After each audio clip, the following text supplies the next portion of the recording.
Hello everyone, I am Manisha Soni and today I am here to present the topic Air Prevention and Control of Pollution Act 1981.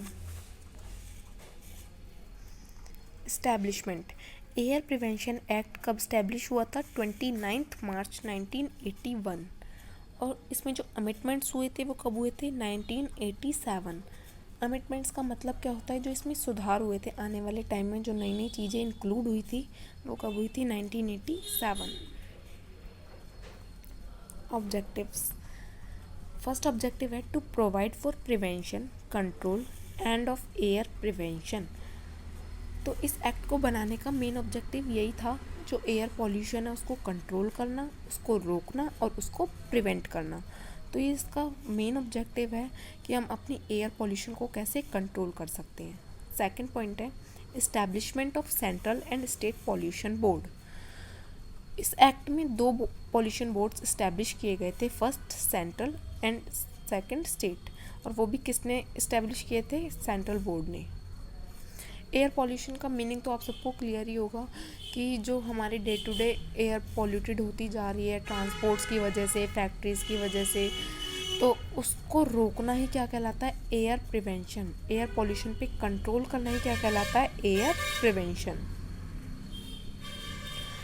Functions, तो इसके functions जो हैं वो एक central board की तरफ से और एक स्टेट बोर्ड की तरफ से हैं। तो सबसे पहले हम पढ़ेंगे functions of central board. First point है to plan and execute national level programs for prevention and control of air pollution.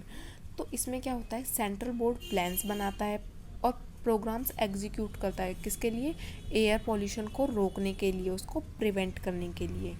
Second point है to advise central and state government to improve technology to control on pollution।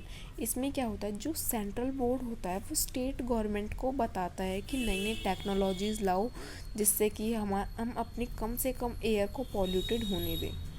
Third point है to advise state board about improve in air quality. जो central board होता है वो state board को advice करता है कि हम कैसे अपनी इम्प्रूव कर सकते हैं एयर क्वालिटीज़ को, रूल्स एंड रेगुलेशंस फॉलो करके हम अपनी एयर क्वालिटीज़ को इम्प्रूव कर सकते हैं, तो वही सेंट्रल बोर्ड बताता है। फोर्थ पॉइंट है collect, compile and publish data relating to air prevention. इसमें जो सेंट्रल बोर्ड होता है वो सबसे पहले डाटा कलेक्ट करता है, फिर उसे कंपाइल करता है। कंपाइल करने का मतलब होता है उसे सिस्टमेटिक वे में यूज़ करता है, उसके आगे उसे पब्लिश करता है। फिफ्थ पॉइंट है to educate the people with the help of mass media. जो सेंट्रल बोर्ड होता है वो पीपल्स को एजुकेट करता है, उन्हें बताता है एयर पॉल्यूशन के बारे में, वो भी किसके थ्रू, मास मीडिया के थ्रू। सिक्स्थ पॉइंट है to check whether industry are using and following the proper rules and regulation of discharge of air prevention or not। इसमें जो सेंट्रल बोर्ड होता है वो ये चेक करता है कि जो इंडस्ट्री है proper rules and regulation follow कर रही है या नहीं कर रही, प्रॉपर नॉर्म्स फॉलो कर रही है या नहीं कर रही। तो सेंट्रल बोर्ड ये चेक करता है कि अगर लेवल ऑफ प्रोडक्शन पॉल्यूशन अगर किसी इंडस्ट्री का बढ़ता है तो वो उस पर रोक लगाता है कि किस वजह से वो लेवल बढ़ रहा है पॉल्यूशन का। लास्ट पॉइंट है for checking emission standard of automobiles.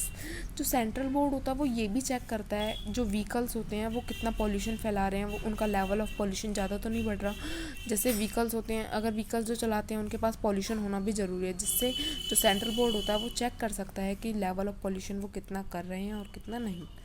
तो ये क्लियर हुआ, सेंट्रल बोर्ड सबसे पहले प्लान्स बनाता है एयर पॉल्यूशन को रोकने के लिए, फिर वो स्टेट गवर्नमेंट को बताता है कि नई नई टेक्नोलॉजीज़ लाओ जिससे हम एयर पॉल्यूशन को कम कर सकें, फिर वो स्टेट बोर्ड को बताता है कि एयर क्वालिटीज़ को कैसे इम्प्रूव करें, फिर वो कलेक्ट करता है डाटा को, कंपाइल करता है और पब्लिश करता है।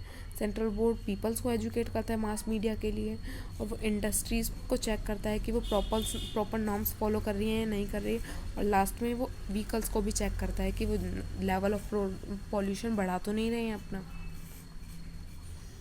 अब है functions of state board. Functions of state board जो होते हैं वो थोड़े हाई लेवल पे होते हैं।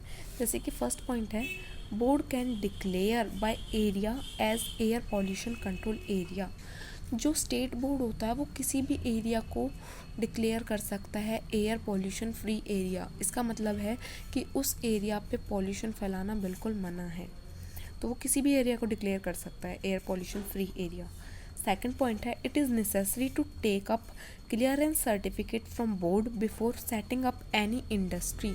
जो स्टेट बोर्ड होता है, अगर कोई भी पर्सन इंडस्ट्री सेटअप करनी चाहता है, अपनी कोई भी इंडस्ट्री इस्टेब्लिश करना चाहता है, तो उस पर्सन को स्टेट बोर्ड से पहले क्लियरेंस सर्टिफिकेट लेना होगा, जिस सर्टिफिकेट में साफ साफ लिखा होगा उसका लेवल ऑफ पॉल्यूशन। अगर उस इंडस्ट्री ने उस लेवल से ज़्यादा पॉल्यूशन किया तो स्टेट बोर्ड उसको बंद कर देगी।